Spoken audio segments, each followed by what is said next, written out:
הקריירה הבאה. לפני סרט הקומיקס השלישי. לפני שאנשים התחילו לשכוח ונמצא בתוך תחפושת הציפור הזאת.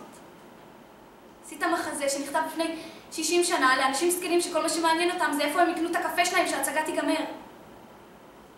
אף אחד לא שם זין חוץ ממך.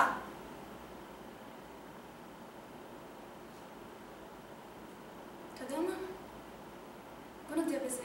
אתה לא עשית את זה בשביל האומנות. אתה עשית את זה כי רצית להיות רלוונטי שוב.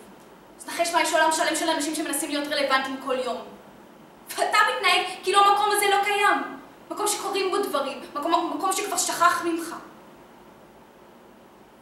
כאילו, מי אתה בכלל? אתה שונא בלוגרים, אתה לועג לטוויטר, אין לך פייסבוק בכלל. אתה זה שלא קיים.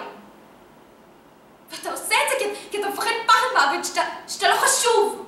אז אתה יודע מה? אתה צודק. אתה לא חשוב. זה לא חשוב, תתרגל לזה.